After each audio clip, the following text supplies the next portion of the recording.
받으실 말씀은 레위기 9장입니다. 레위기 9장 전체 중에서 22절로 24절까지 말씀만 보겠습니다. 레위기 9장 22절로 24절의 말씀입니다. 다 같이 한 목소리 합독하시겠습니다. 아론이 백성을 향하여 손을 들어 축복함으로 속죄제와 번제와 화목제를 마치고 내려오니라. 모세와 아론이 회막에 들어갔다가 나와서 백성에게 축복하며 야훼의 영광이 온 백성에게 나타나며 불이 야훼 앞에서 나와 제단 위에 번제물과 기름을 사른지라. 온 백성이 이를 보고 소리 지르며 엎드렸더라. 아멘. 이 말씀으로 제사장의 역할이라는 제목으로 연의 말씀을 나누겠습니다. 어저께는 제사장의 위임식, 제사장을 세우는 그 절차와 다음에 세울 때 하나님 주신 은혜에 대해서 말씀을 나누었습니다. 오늘은 제사장으로 썼으니까 해야 될 일에 대해서 말씀을 나누겠습니다. 레위기의 제사장은 오늘날 누구를 이야기를 할까요? 레위기에서 제사장을 세운다는 것은 오늘날 예수 믿는 저와 여러분 모두를 가리키는 말씀입니다. 너희는 왕같은 제사장이라. 왕같은 제사장이라. 예수님은 이 땅에 오셔서 세 가지 역할을 감당하셨어요. 왕으로서 오셨고, 제사장으로 오셨고, 예언자로 오셨습니다. 그러니까 예수를 믿는다는 것은 이미 예수님의 왕 되심을, 제사장 되심을, 예언자 되심을 믿고 예수를 믿는 저와 여러분에게도 예수님 중심으로 왕 같은 일을, 왕으로서 이 세상을 다스린 자가 된다는 거죠. 그리고 제사장 역할을 감당합니다.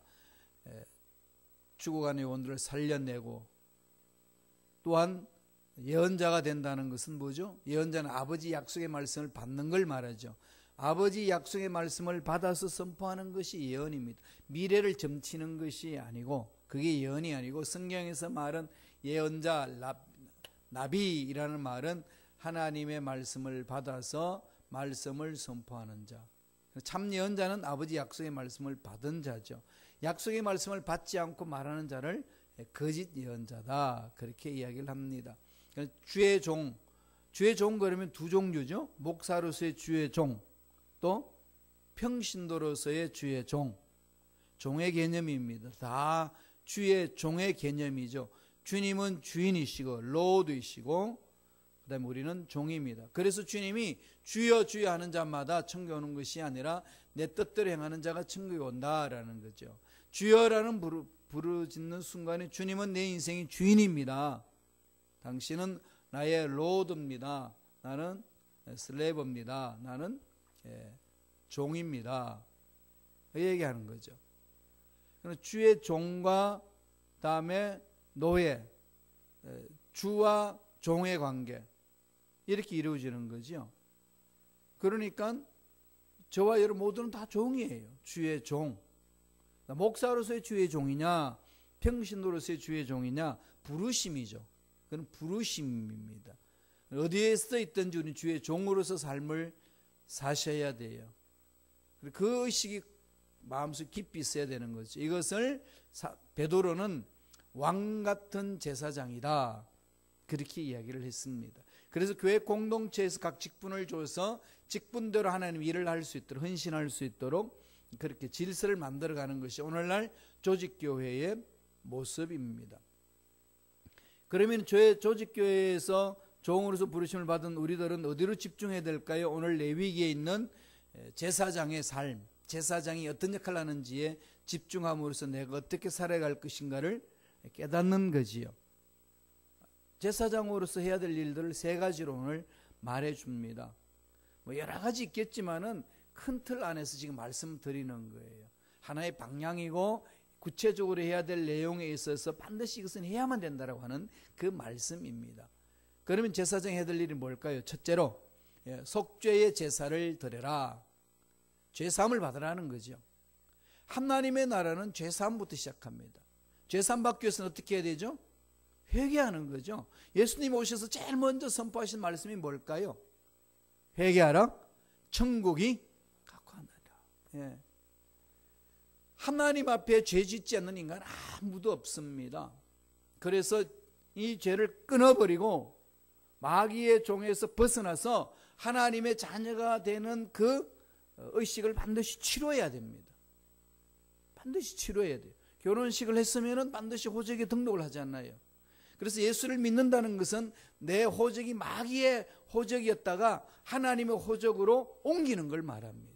옮기는 과정이 뭘까요? 회개하고 예수님을 구세주로 믿는 겁니다. 그러면 옮겨져요. 너무 간단하죠. 이 너무 간단해서 사람들이 믿지를 못해요. 내가 뭘 해야 이게 뭔가 옮겨 같은데 아무것도 안 하고 그냥 죄를 회개하고 예수 나의 구세주를 믿습니다 하는데 그게 마귀의 호적에서 빠져가지고 하나님의 호적에 딱 옮겨졌다고 그러니까 이게 긴가민가한 겁니다. 여기 이제 믿음의 문제죠. 마귀는 자꾸 속이는 겁니다. 네가 호적에 옮겨졌지만 하는 짓이 뭐냐 생각하는 거나 말하는 거나 행동하는 것이 옮기기 전의 모습이나 옮기고 난 후의 모습은 똑같다. 뭐가 옮겼냐? 이렇게 자꾸 이렇게 미혹하면은 마음이 약해서 어떻게 하죠? 그런가? 안 옮긴가 봐. 그러니까 내가 이렇게 사는 거지. 이렇게 생각하는 거죠. 하나님의 능력은 순간적으로 우리를 변화시킬 수 있는 힘이 있습니다. 마귀의 종이었다가 완전 하나님의 자녀로 만드시는 능력이 십자가의 능력입니다. 그게 은혜야. 은혜 아니겠습니까? 그런 감격하는 거죠. 믿음으로 출발합니다. 그렇게 믿고 계속 나가다 보면은 말씀이 내 안에 들어오고 성령이 나를 사로잡아서 확신을 주는 거예요. 그래서 말씀 읽고 기도하고 매달리는 겁니다. 그러기 위해서는 제일 먼저 해야 될 일은 죄를 씻어야 돼요. 죄 씻음 받아요. 이건 아무리 강조해도 지나침이 없습니다. 죄 씻음 받는다는 다른 말로 무슨 말이죠? 거룩해졌다는 거죠. 하나님 자녀가 되었다는 거죠. 영어로 표현하면 뭐죠? 세인트가 되었다는 겁니다. 거룩이라는 것에 단어만 놓으면 벌벌 떨지 마세요. 거룩은 회개한 자들이 갖는 거예요. 무슨 죄악을 범했든지 어떠한 잘못을 저질렀든지 간에 주님 앞에 나와서 회개만 하면은 모든 죄가 깡그리 씻어집니다. 그게 보혜의 능력이에요. 어마어마한 거죠. 그 능력은 어마어마합니다. 그 능력으로 우리가 살아나는 거예요.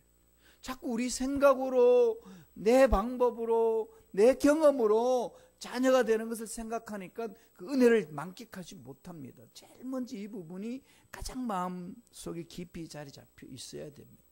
속죄제를 드려라. 9장 전체가 그 내용이에요.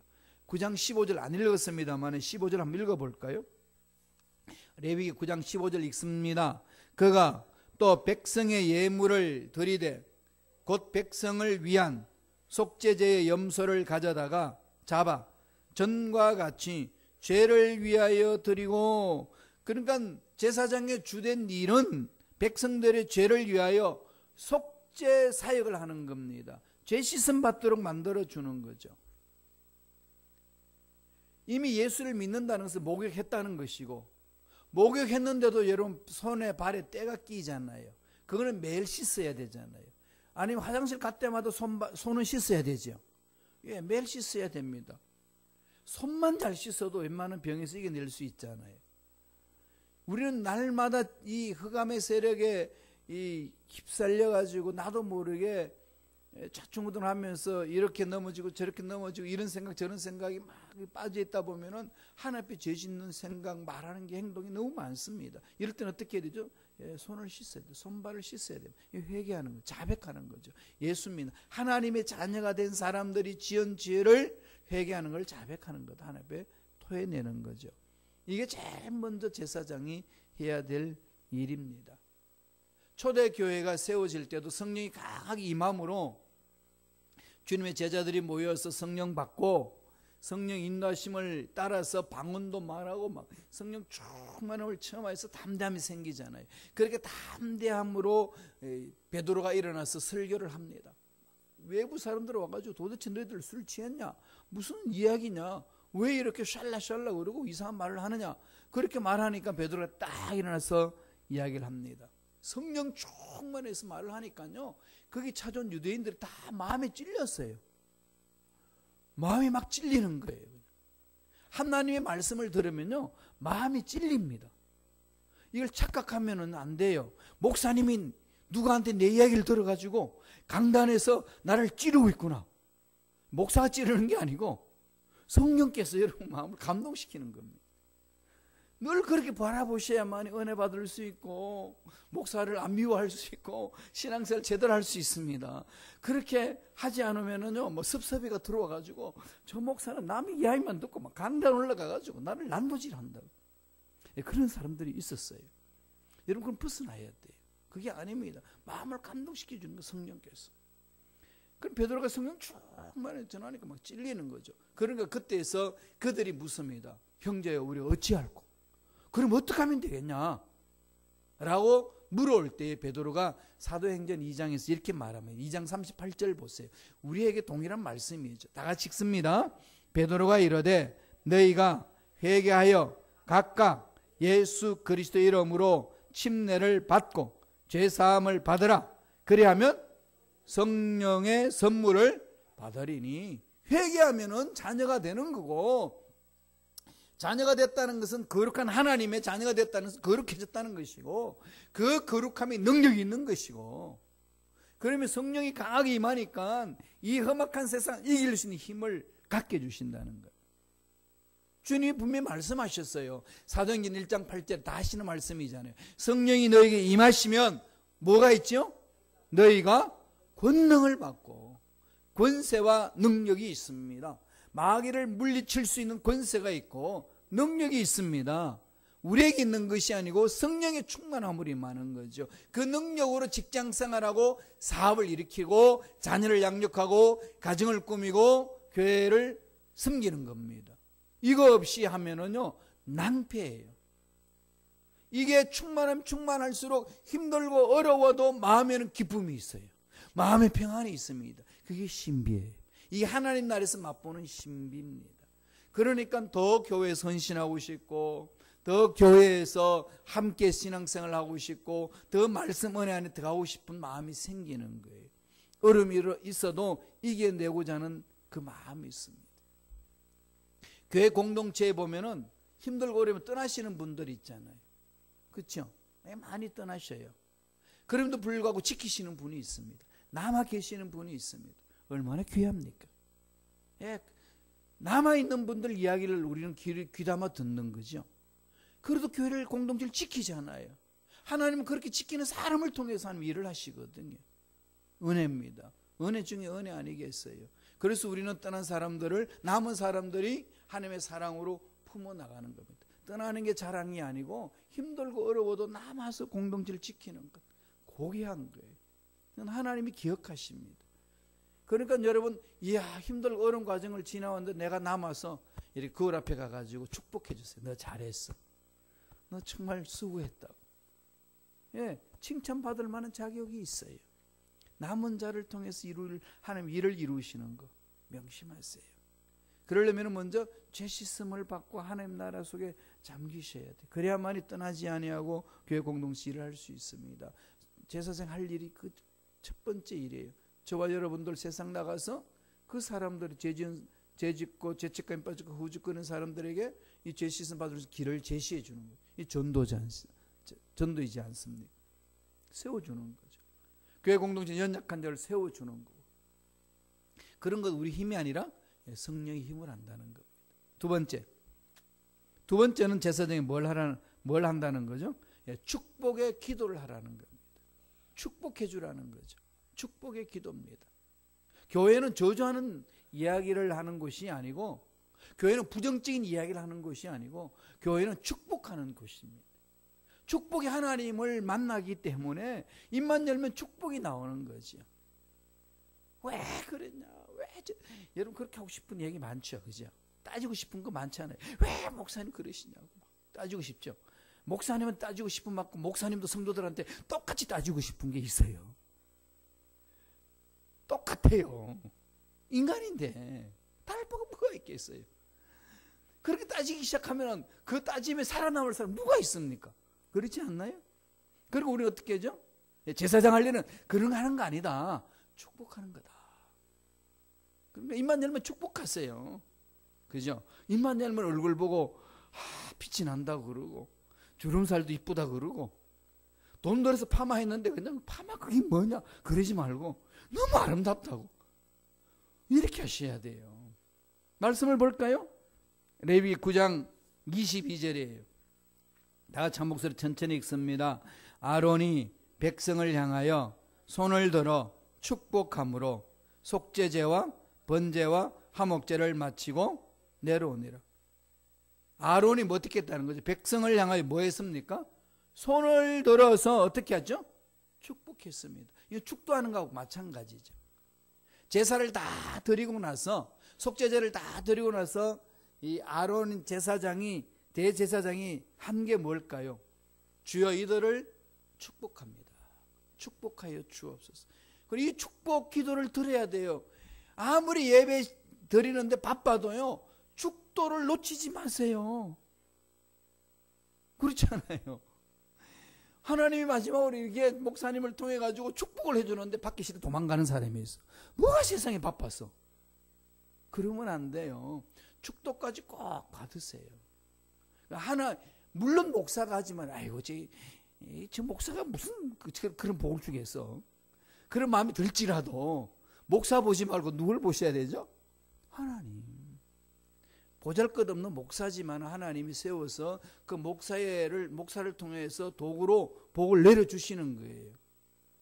오늘 보세요. 아론이 백성을 향하여 손을 들어 축복함으로 그 복을 받아야지 왜 그 복을 차단해요?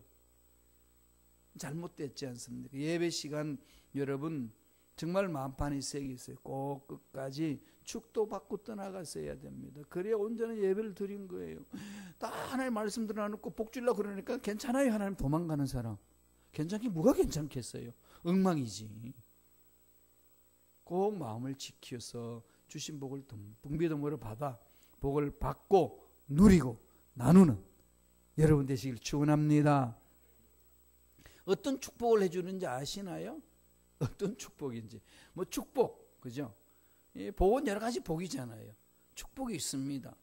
그건 출애굽에 민수기 보면은 민수기 6장 22절 이하에 구체적으로 아론이 복을 내리는 걸 말합니다. 하나님이 모세를 통해서 아론에게 복을 주라고 그랬거든요. 그래서 저 자손들 하라고 그랬습니다. 한번 읽어보죠. 우리가 민수기 6장 23절에서 26절이에요. 4절입니다. 민수기 6장 23절에서 26절까지 천천히 읽겠습니다. 아론과 그의 아들들에게 말라 이르기를 너희는 이스라엘 자손을 위하여 이렇게 축복하여 이르되 야훼는 내게 복을 주시며 너를 지키시기를 원하며 야훼는 그의 얼굴을 내게 비추사 은혜 베푸시기를 원하며 야훼는 그 얼굴을 내게로 향하여 드사 평강 주시기를 원하노라 할지니라 하라. 이거 싫어하시는 분이 있으세요? 그죠? 이걸 놓치면 안 되잖아요. 여러분 힘이 없고 어렵고 문제가 꼬이고 마음이 착잡해지고 자꾸 사람들이 미워지고 만나고 싶지 않고 짜증이 날 때요. 아버지 말씀에 집중하세요. 그래야만이 내 마음을 지킬 수 있고 이겨낼 수 있습니다. 어떤 목사님은요. 어떤 도시에서 목회하는데 너무 힘이 드셔가지고요. 한국 가셨어요.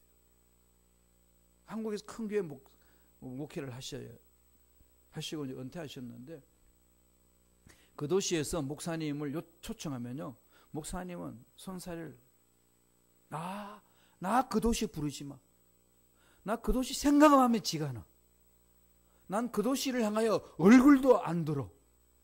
이런 상처가 있으셔요.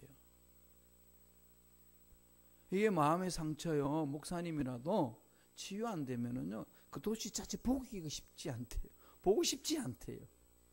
여러분 그러지 않나요? 남녀간에 데이트하다가 헤어졌어. 헤어진 그 자리가 모 대학 앞에 카페집이에요. 그러면은 그 대학 볼 일 있으면은 카페집을 안 가요. 뒷문으로 들어가지. 그게 생각이 난대요. 인간이라는 게 그렇잖아요. 치유받아야 돼요. 어떻게 치유받습니까? 말씀을 붙드세요. 저는 그렇게 해서 살아났어요.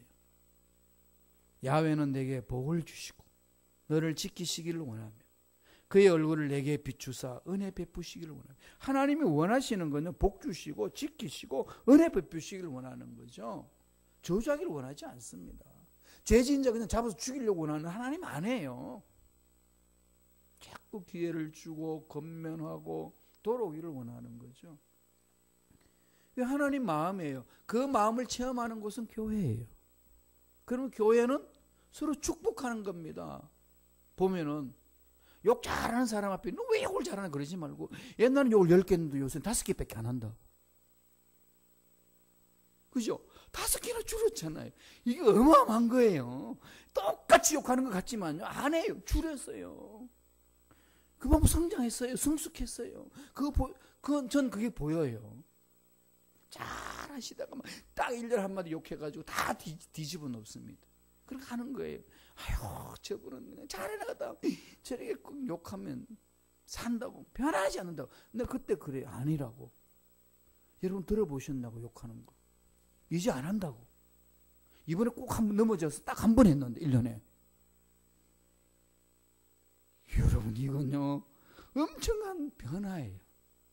그래서 바뀌어지는 겁니다. 그러니까 우리는 어떻게 해야 되죠? 축복하셔야 돼요. 칭찬하면 고래도 춤춰요.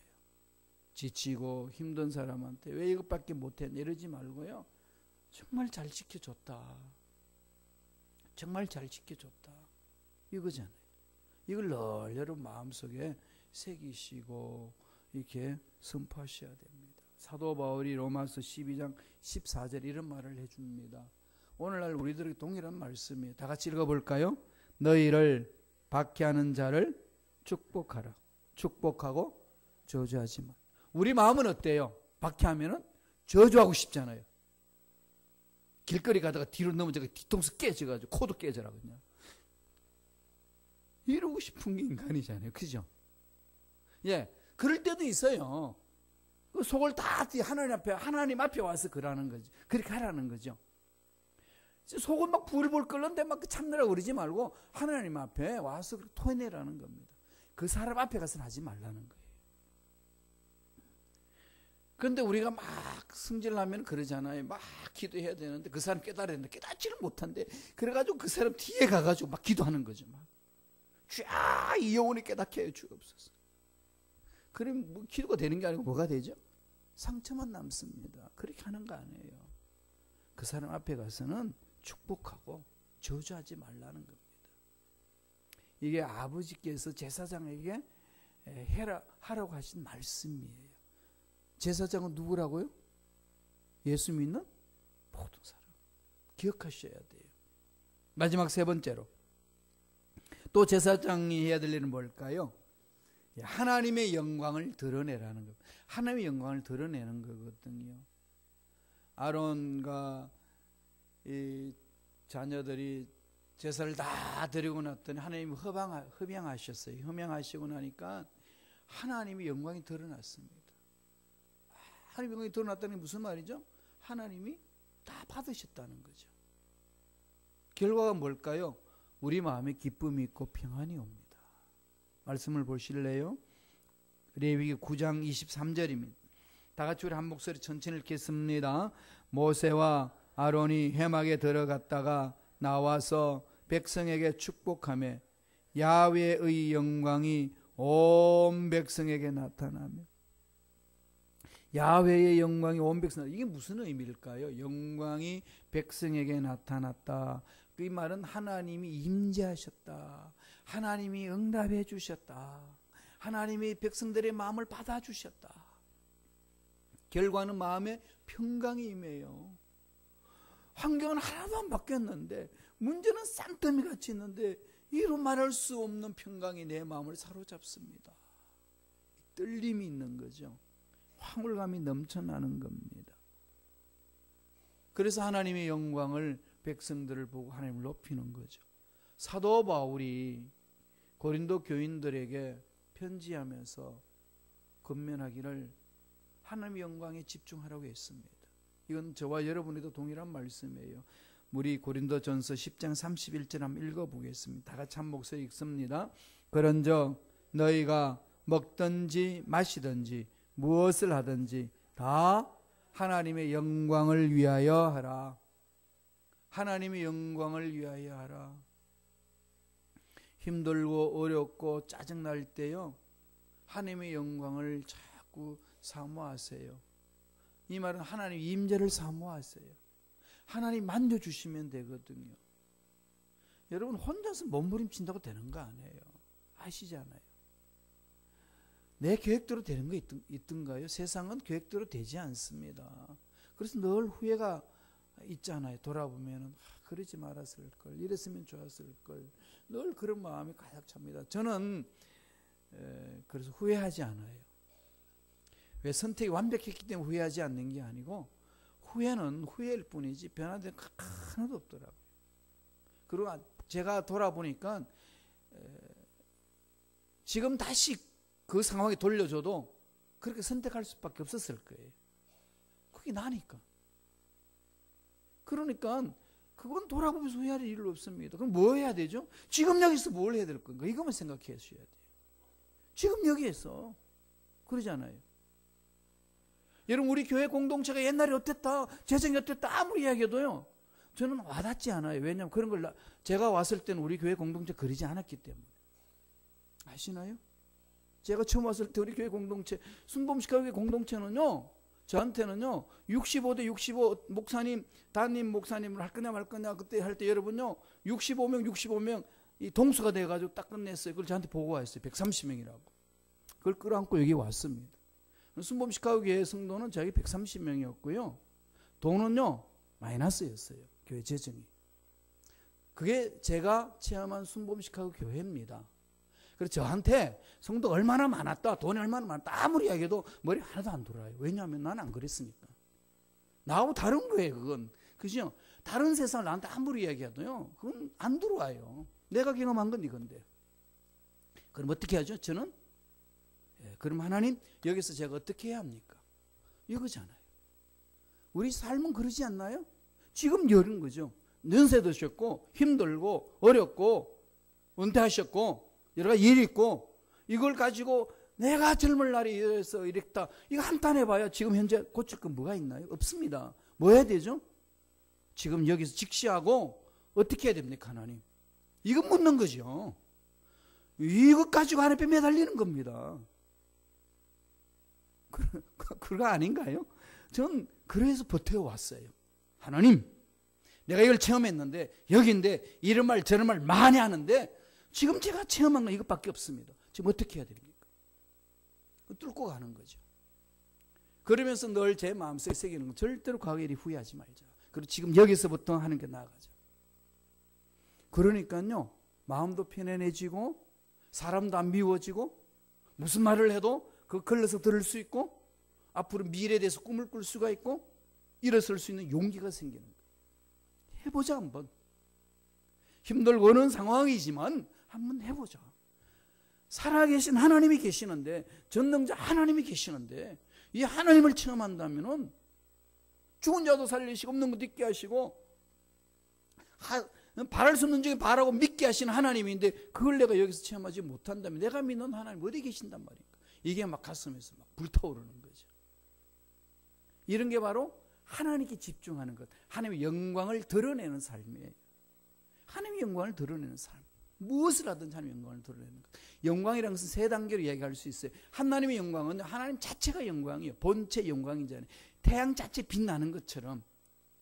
그런데 그 영광을 보면 죽잖아요. 그러면 그 영광을 체험하기 위해서는 반사해 주는 거죠. 하나님의 영광이 반사된 게 뭘까요? 예를 들면 꽃이죠. 꽃 보세요. 하나님의 아름다운 모습이 이렇게 나타나 있어요. 꽃으로.